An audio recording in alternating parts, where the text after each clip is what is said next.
자, 오늘은 역사서 58번째 시간입니다. 제목은 에스라 1장 새로운 시작입니다. 자, 지난번에는 잠깐 쉬어가는 시간이었어요. 그래서 바벨론의 느부갓네살부터 마지막 왕 나보니두스와 그의 아들 벨사살까지 우리가 한번 짚고 넘어갔었어요.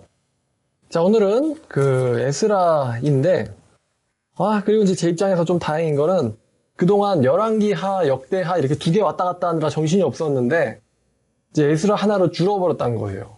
그래서 아마 여러분들도 보시기가 편할 겁니다. 자, 에스라서 1장 1절부터 4절까지 읽겠습니다. 페르시아의 왕 고레스 원년에 여호와께서 예레미야 입을 통하여 하신 말씀을 이루게 하시려고 페르시아의 왕 고레스의 마음을 감동시키심에 그가 온 나라에 공포도 하고 조서도 내려 이르되 페르시아의 왕 고레스는 말하노니 하늘의 하나님 여호와께서 세상 모든 나라를 내게 주셨고 나에게 명령하사 유다 예루살렘의 성전을 건축하라 하셨나니 이스라엘의 하나님은 참신이시라. 너희 중에 그의 백성된 자는 다 유다 예루살렘으로 올라가서 이스라엘의 하나님 여호와의 성전을 건축하라. 그는 예루살렘에 계신 하나님이시니라. 그 남아있는 백성이 어느 곳에 머물러 살든지 그곳 사람들이 마땅히 은과 금과 그 밖의 물건과 짐승으로 도와주고 그 외에도 예루살렘을 세울 하나님의 성전을 위하여 예물을 기쁘게 드릴지니라 하였더라. 고레스의 칙령인데요. 결론적인 이야기부터 하면은 이 고레스의 칙령이 어떤 이제 고고학적인 유물로 남아있는 건 없습니다. 우리가 이제 고레스의 칙령과 비슷한 내용이 뭐냐면 고레스의 실린더라는 게 있어요. 고레스의 실린더. 그러니까 키루스 실린더라고 불립니다. 키루스 실린더라고 키루스 왕이 기록한 원통이 있거든요. 원통에 있는데 그 글이 오늘날까지 남아있는데 이 키루스 실린더에 방금 우리가 읽은 말씀과 비슷한 이야기가 나와 있는데 이 비슷한 이야기에서 여호와 이름이 등장하질 않아요. 대신 여호와 대신에 마르둑이라는 이제 옛날의 신이죠. 이 신의 이름이 등장합니다. 그래서 사람들은 예레미야 혹은 이제 예레미야에도 나와 있고 역대하에도 나와 있고 에스라에 있는 이런 고레스의 조서가 진짜냐라는 이 의심을 제기하기도 합니다. 그런데 우리는 이제 이렇게 또 생각할 수가 있죠. 만약에 고레스의 조서가 진짜가 아니라면 예루살렘에 어떻게 성전이 건설될 수 있었을까? 이런 거예요. 예루살렘에 제2성전이 건설된 건 사실이고 페르시아 시대 때 건설된 건 사실이고 그 페르시아 시대 때 건설된 성전에서 우리가 이 성전을 수룹바벨 성전이라고 불러요. 수룹바벨. 그 수룹바벨이라는 사람은 이 페르시아 시대의 유대 총독의 이름입니다. 그 사람의 이름을 따서 수룹바벨 성전이라고 부르는데 이 수룹바벨 성전이 바로 예수님께서 활동하시던 당시에 배경이 됐던 성전이에요. 비둘기 하는 자 엎으시고 예수께서 성전에 들어가셔. 이런 이제 장면의 배경이 되는 게 수룹바벨 성전입니다. 그러면 우리는 어떻게 수룹바벨 성전이 세워질 수 있었는데 이렇게 질문할 수가 있겠죠. 자, 그래서 이렇게 페르시아의 고레스가 명령을 내리는데 이때가 언제냐면은 바로 고레스 원년이라고 말을 하죠. 제가 이 설명을 하도 많이 해서 고레스가 바벨론을 멸망시킨 연도는 기원전 539년입니다. 그리고 왕의 원년이라는 거는 1년이라는 뜻이에요. 영어로는 first year거든요. 그래서 왕의 1년은 그 사람이 어느 나라를 점령하거나 아니면 그 사람이 왕좌에 등극한 지 그 다음 해부터를, 그 다음 년부터를 원년이라고, 1년이라고 부릅니다. 그래서 고레스가 바벨론을 멸망시킨 연도는 기원전 539년이기 때문에 고레스의 원년은 그 다음 해인 538년이 됩니다. 자, 538년에 페르시아의 고레스가 이러한 칙령을 내립니다. 그러면서 성경을 지금 우리가 이 본문을 잘 읽어보면은 고레스가 이 네 가지의 이야기를 합니다. 이 조서에서. 첫 번째는 뭐냐면은 여호와가 하늘의 하나님이라는 겁니다. 여호와가 하늘의 하나님이다. 그러니까 이 당시에는 많은 이제 다신교 사회죠. 많은 다신교 사회인데 신이 많아요. 근데 고레스가 한 말은 여호와가 하늘에 계신 하나님이다 라는 말을 해요. 다른 신이 아니고. 두 번째는 여호와께서 세상 모든 나라를 나에게 주었다라는 두 번째 이야기를 합니다. 그러니까 내가 잘났기 때문에 왕이 될 수도 있다라는 생각할 수도 있는데 여호와가 세상의 모든 나라를 내게 주었다. 고레스가 정말 그 당시의 생각에서는 모든 세상을 지배한다 할 정도로 대제국을 건설한 사람입니다. 자, 그리고 세 번째는 이 고레스가 말하기를 여호와께서 나에게 명령하셨는데 그 명령이 뭐냐면 예루살렘에 성전을 건축하라라는 명령이라는 거예요. 그리고 네 번째가 결론인데 그러므로 유다 백성들은 성전을 건축하러 올라가라라는 것입니다. 자, 이 네 가지의 문장에서 우리가 엿볼 수 있는 것들이 있는데 그것이 뭐냐면은 첫 번째는 고레스가 하나님의 절대 주권을 알고 있다는 것입니다. 절대 주권을 고백했어요. 하나님의 절대 주권을 고레스가 알고 있다는 것을 고백했습니다. 그러니까 이 절대 주권이라는 게 뭐냐면은 인간의 만사 모든 일들을 하나님께서 하나부터 열까지 모든 것이 하나님의 손 안에 있다는 겁니다. 하나님이 개인의 작은 일부터 시작해서 고레스라는 개인의 태어남과 죽음, 안고 일어섬, 작은 일부터 시작해서 뭐 나라들의 정복과 또 멸망과 이런 아주 큰 거대한 흐름까지 하나님께서 시나리오 쓰셨고 하나님께서 지배하시고 이루어 가신다라는 것에 대한 고백이죠. 우리들은 보통 내 인생을 내가 정하는 거야 이렇게 생각하는데 고레스는 하나님께서 나에게 정복하게 해주셨다. 그러니까 내 인생을 하나님이 정해주셨다는 거예요. 정복왕으로서. 또 세상 모든 나라들의 운명을 하나님께서 지배하신다. 그러니까 이제 우리가 아무리 열심히 살고 아무리 뭐 게으르게 살고 한다 할지라도 그 나라의 운명은 하나님께서 주관하시고 지배한다라는 거죠. 하나님의 절대 주권에 대해서 고레스가 이러한 고백을 한다는 거예요. 자, 그러니까 이 사람이 내가 잘나가지고 왕이 됐고 내가 유능해서 세상을 정복한 거다. 이건 이제 느부갓네살의 태도였거든요.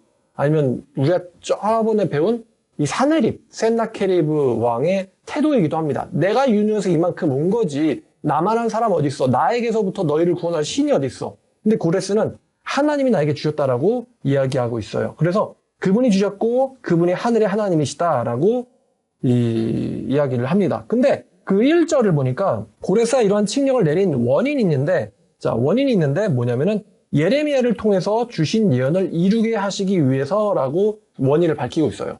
고레스가 이러한 귀한 명령을 내린 이유는 예레미야를 통해서 하신 예언을 이루시게 하기 위해서입니다. 그러니까 우리 하나님은 전지하실 뿐만 아니라 또 신실하시다는 것이죠. 신실하시다. 약속을 했으면은 신실하다는 건 영어로 faithfulness라고 합니다. 약속을 했으면 그 약속을 지키는 거예요. 신실하다의 정반대는 이제 lie가 되겠죠. 거짓말하는 사람, 불의한 사람.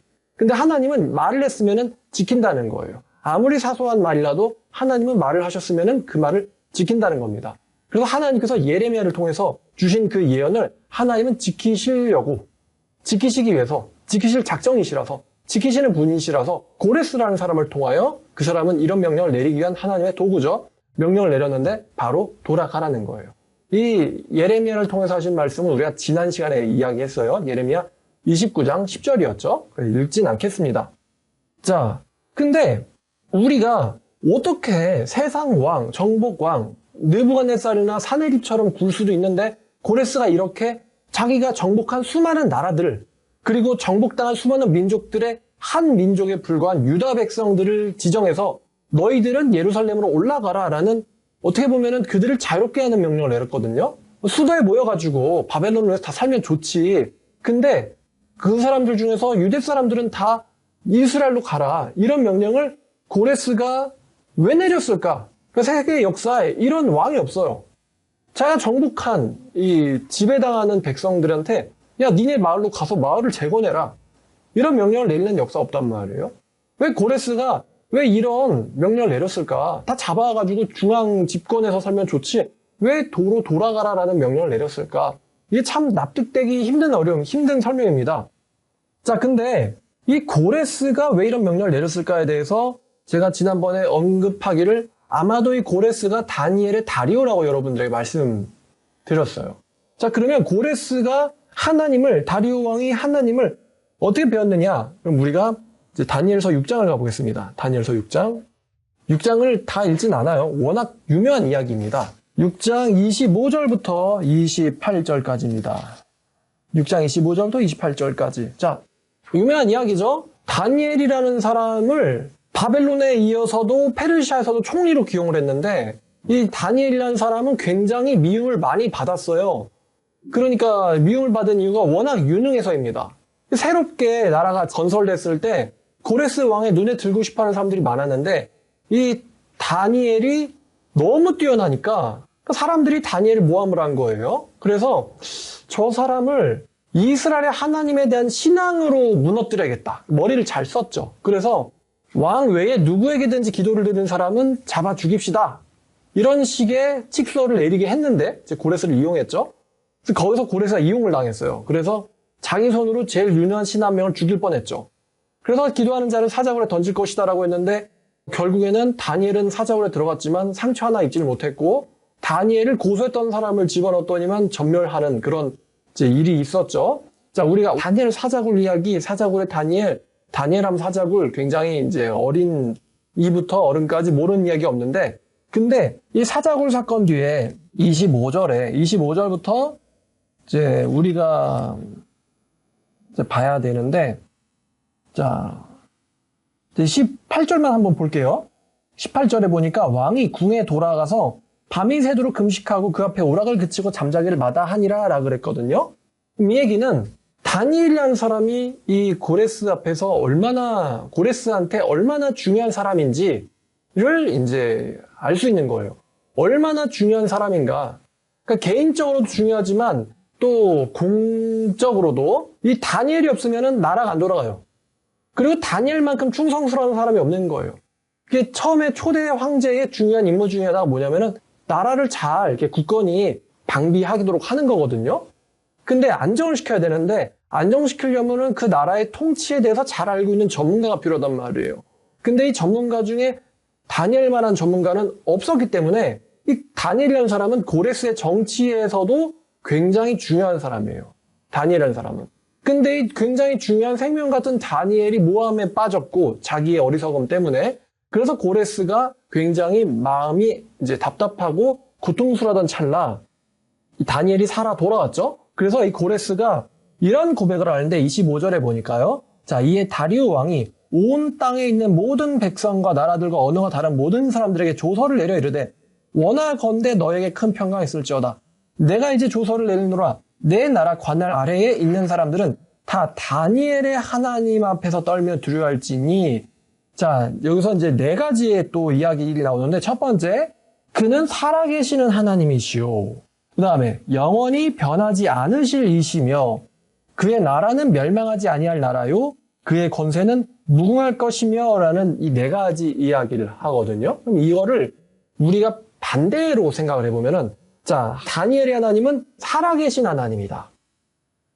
그러니까 다른 신들처럼 기도해봤자 응답해주지 않는 그런 죽은 신이 아니다 라는 거죠. 또 두 번째는 하나님은 영원히 변하지 아니하시며 라고 얘기했는데 그분은 그의 결정을 번복하지 아니하신다. 바꾸지 않는다는 거예요. 하나님은 결정한 것을.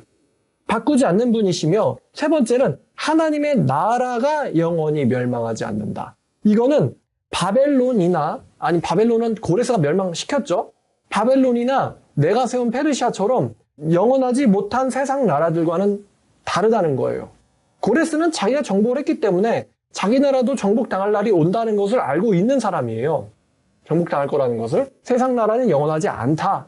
우리는 우리 인생이 영원할 거라고 생각하죠. 우리 미국이 영원할 거다. 한국이 영원할 거다. 그렇지 않아요.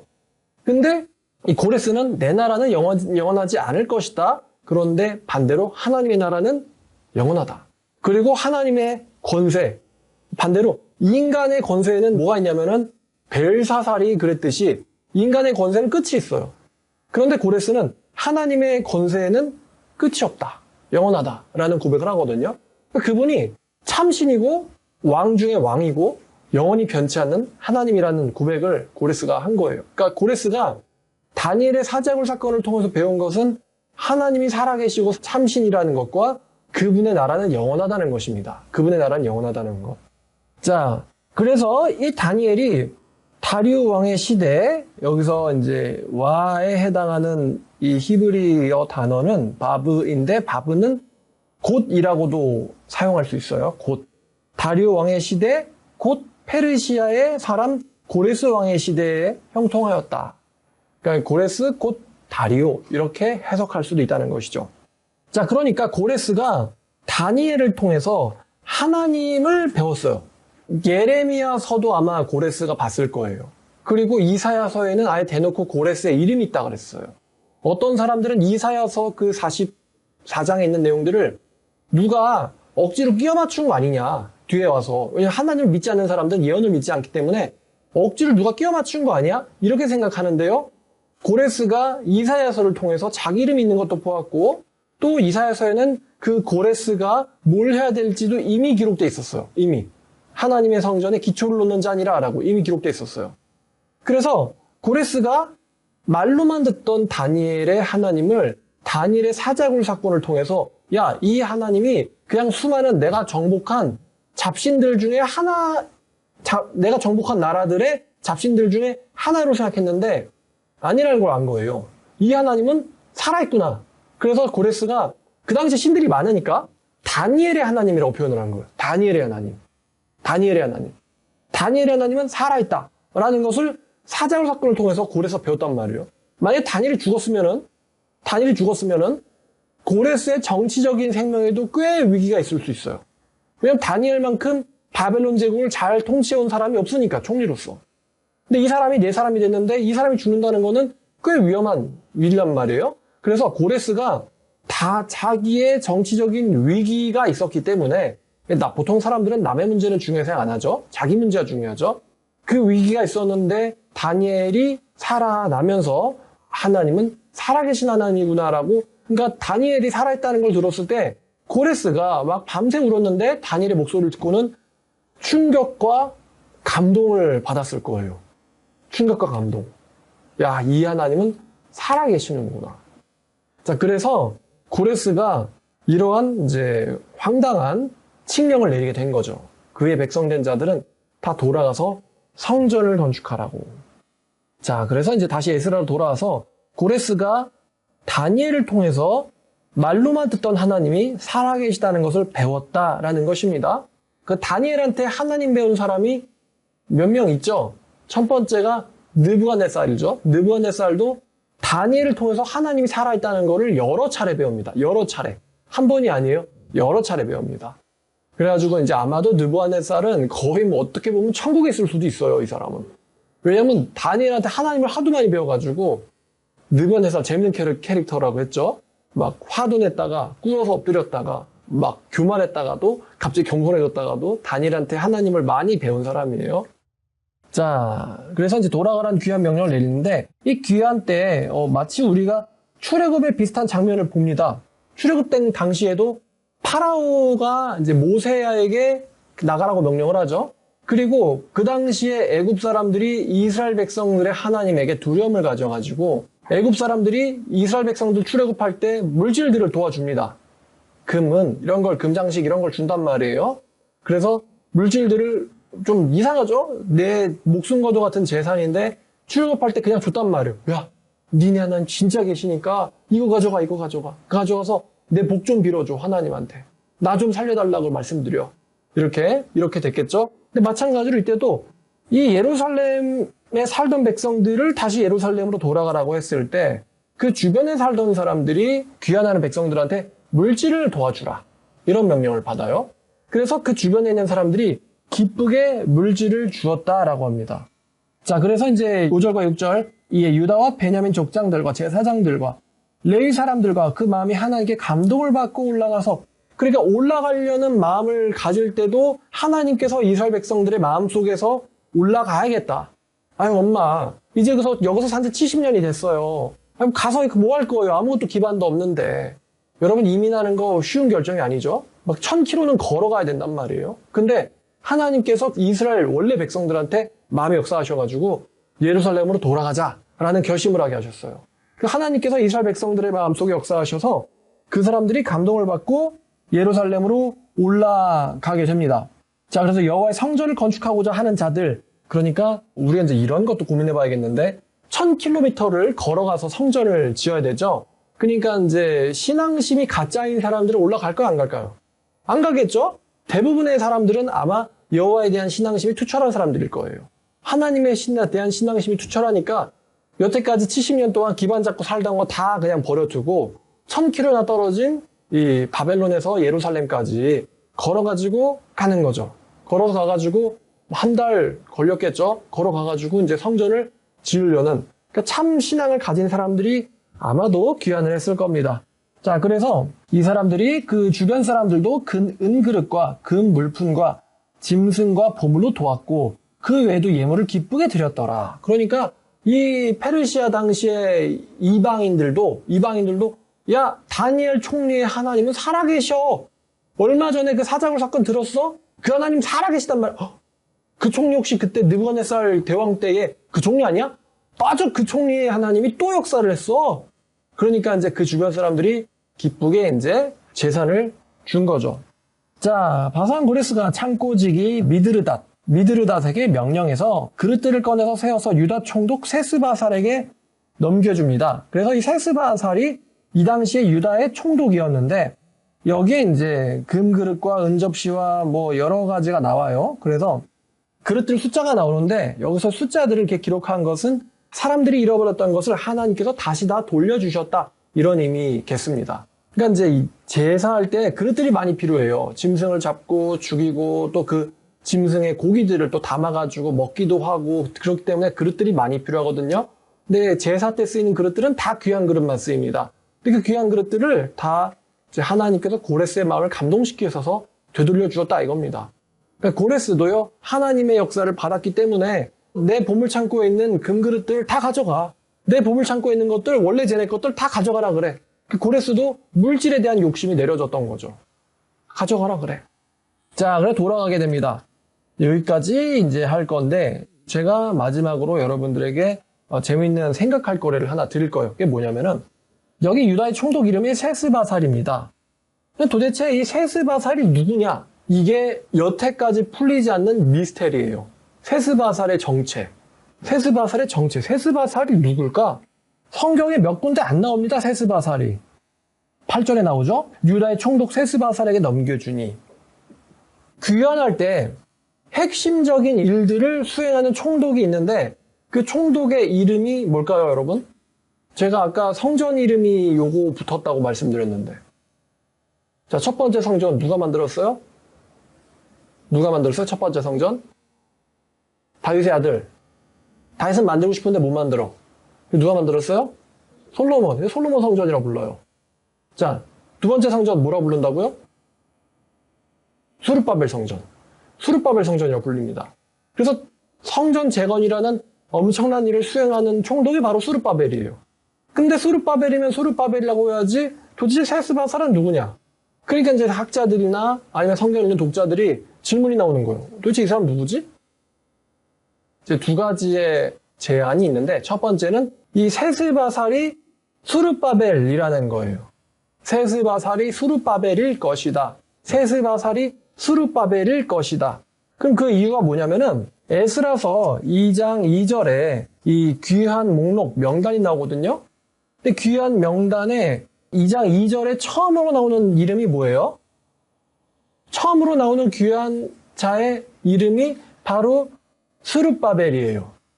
귀한 자 이름이 2절에. 그래서 이 스룹바벨이 왜 처음으로 나오겠냐? 이 사람이 총독이기 때문이야, 이 당시. 그러니까 스룹바벨이 바로 세스바살이야. 아마도 스룹바벨은 뭐 이스라엘의 이름일 것이고 세스바살은 뭐 바벨론식 이름이겠지.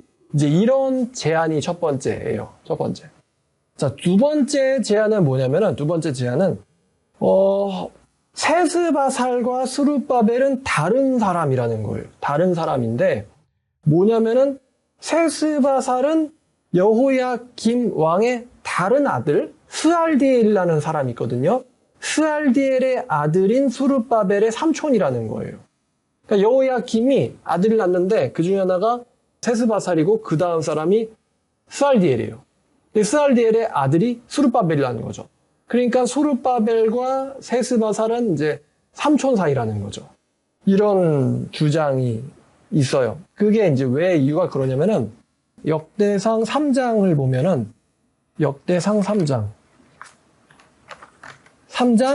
16절부터 18절까지 보면 여호야김의 아들들은 그의 아들 여고냐, 그의 아들 시드기야. 그 다음에 사로잡혀간 여고냐의 아들들은 그의 아들 스알디엘과 말기람과 또 브다야와 세낫살과 여가мя와 호사마와 느다벼요라고 나오죠. 여호야김의 아들이 이제 여고냐, 그리고 여고냐가 사로잡혀갔는데 그의 아들 중에 하나가 스알디엘과, 여기 보면은 스알디엘과 18절에 세낫살 보이세요?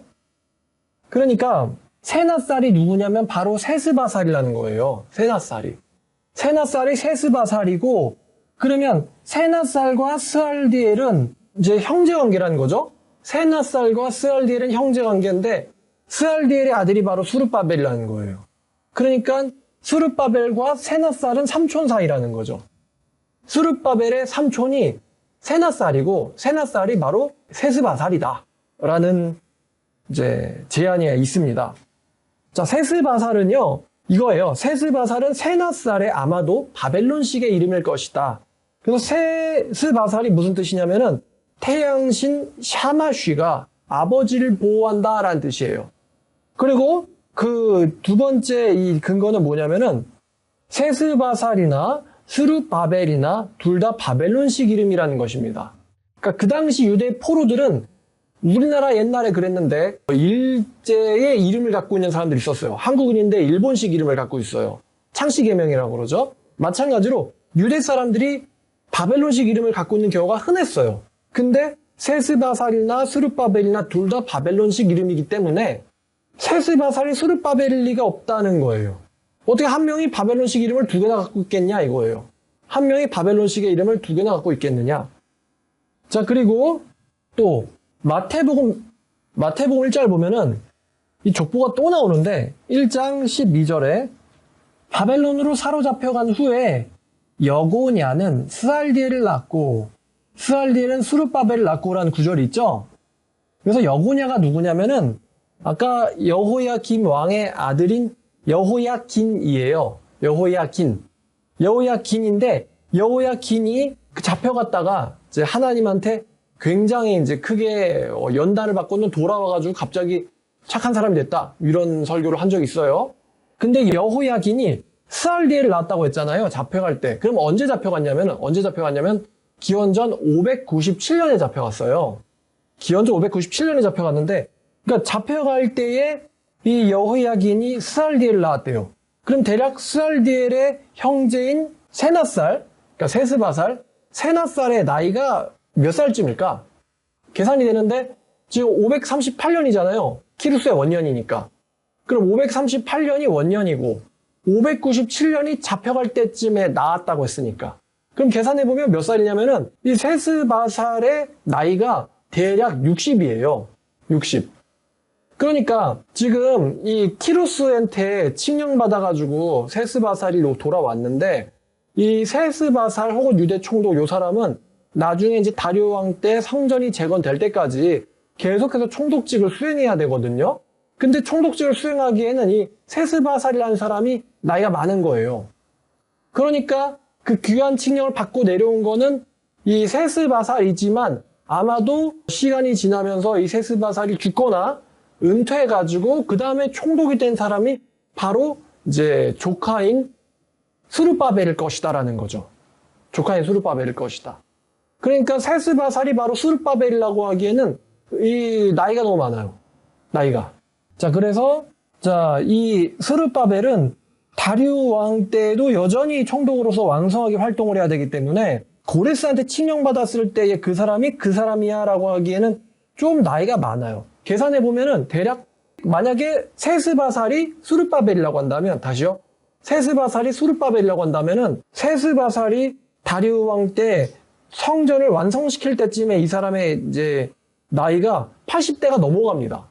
80대 넘어가기 때문에 왕성 활동을 보여줄 거라고, 물론 모세라는 예외가 있긴 하지만 당시에는 80까지는 거의 못 삽니다. 우리가 열왕들의 나이를 보면 대략 한 40언저리에서 죽는 것 같거든요. 40, 50언저리 죽는 것 같은데, 그러니까 80대에도 여전히 왕성하게 총독으로서 활동했다라는 건 좀 그래요. 그래서 아마도 조카인 스알디엘의 아들이 바로 스룹바벨이고 스룹바벨과 세스바살은 다른 사람이다라는 거죠. 여러분 좀 정리가 됐어요? 열왕기 마지막 장 25장 27절 보면은 유다의 왕 여호야긴이 사로잡혀갔다 그랬잖아요. 유다의 왕 여호야긴이 사로잡혀간 지 37년고 바벨론의 왕 에월무로 나게 즉위한 원년, 이렇게 쭉쭉쭉 이런 말씀 있잖아요. 이 사로잡혀간 여호야긴 왕이 낳은 아들이 바로 스알디엘과 세스바살이라는 거예요.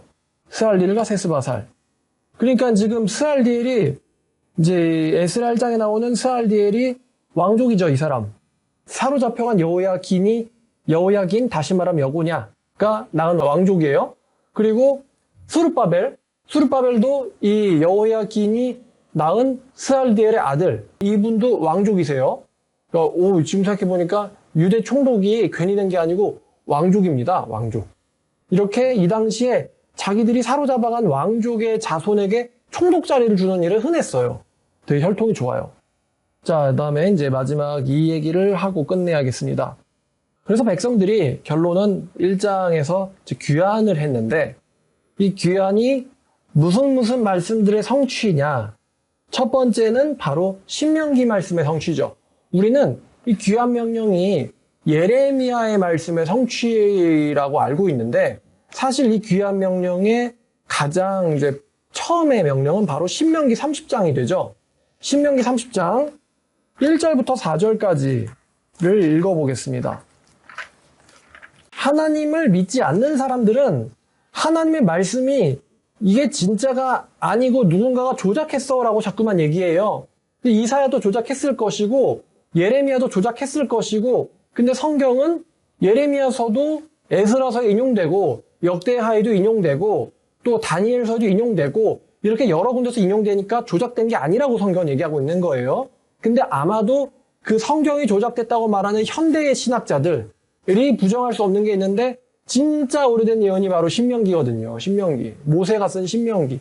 근데 신명기 30장 1절부터 4절까지 보면은, 신명기 30장 1절부터 4절까지 내가 너에게 진술한 모든 복과 저주가 네게 임함으로 네가 네 하나님 여호와께로부터 쫓겨간 모든 나라 가운데서 이 일들이 마음에서 기억에 나거든 너와 네 자손이 네 하나님 여호와께로 돌아와 내가 오늘 너에게 명령한 것을 온전히 따라 마음을 다하고 뜻을 다하여 여호와의 말씀을 청종하면 네 하나님 여호와께서 마음을 돌이키시고 너를 긍휼히 여기사 포로에서 돌아오게 하시되, 포로에서 바벨론 제국에서 돌아오게 하시되 네 하나님 여호와께서 흩으신 모든 백성 중에서 너를 모으시리니 쫓겨간 자들이 하늘에 있을지라도 하나님 여호와께서 거기서 너를 모으실 것이며 거기서부터 너를 이끄실 것이라.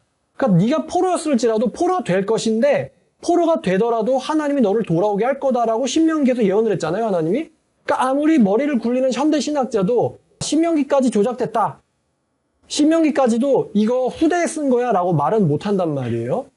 그 신명기의 예언이 조금 더 분명해진 게 예레미야 예언이에요. 예레미야 29장에 나오는 예언. 그리고 이 예레미야 29장의 예언, 귀한 명령에 대한 예언은 다니엘서 9장 2절을 보면은 다니엘도 이 예언을 잘 알고 있었어요. 다니엘서 9장 2절. 자, 메대 족속 아수르 아들 다리오가 갈대아 나라 왕으로 세움받던 첫 해, 그 통치 원년에 나 다니엘의 책을 통해 여호와께서 말씀으로 선지자 예레미야에게 알려주신 그 연수를 깨달았나니 곧 예루살렘의 황폐함은 70년 만에 그치리라 하신 것이라.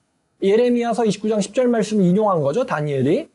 그러니까 이 귀환 사건, 마지막 이야기 잘 들으세요. 이 포로 귀환 사건은 하나님께서 예언하신 위대한 역사의 시작이다 라는 것입니다. 이 귀환 사건은 하나님이 예언하신 위대한 역사의 시작이라는 것입니다. 시작. 역사에 시작하니까 떠오르는 사건들이 있어요. 하나님이 다윗을 통해서 이스라엘을 통일시키시고 만드셨죠. 그리고 이 다윗의 왕국은 솔로몬 때부터 하락하기 시작하더니만 솔로몬 아들 때 완전히 그냥 바라바라 조각이 나가지고 나라가 그냥 찢어져가지고 남북으로 나눠져가지고 우상숭배고 장난도 아니었어요. 인간이 세운 나라의 결말은 어떠냐? 다시 인간이 세운 나라들의 결말은 어떠냐? 우상숭배하고 찢어지고 악을 행하고 멸망당한다. 근데 지금 이것은 하나님께서 다시 한번 무언가를 시작하겠다라는 것을 알려주는 전조예요. 전조. 하나님이 엄청난 걸 뭔가를 일으킬 거예요. 그것을 일으키기 위한 전조가 뭐냐면은 귀환하라는 것입니다. 귀환하라. 비록 고레스가 하나님의 나라는 영원할 것이다 라고 말하면서 포로들 귀환시켰지만, 그래서 예루살렘이라는 걸 만들려고 했지만 사실 그 예루살렘도 진짜 하나님의 도시는 아니죠. 왜냐하면 요한계시록은 하늘에서부터 내려오는 새 예루살렘이라는 말을 하니까요. 하지만 이 백성들 마음속에 있는, 또 이 백성들을, 이 귀환하는 백성들을 포함하는 하나님의 나라는 영원한다. 하나님의 나라는 영원하다.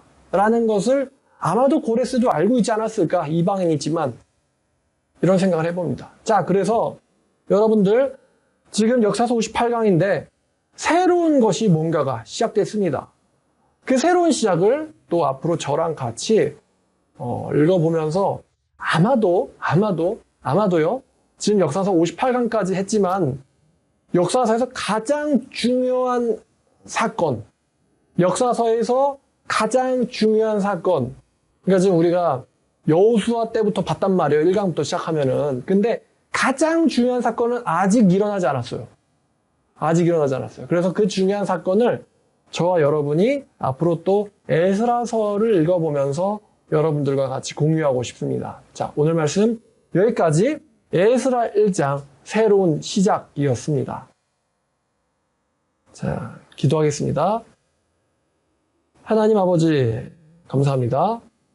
오늘 이렇게 에스라서 1장을 통해서 새로운 것이 시작됨을 우리에게 알려주셔서 감사합니다.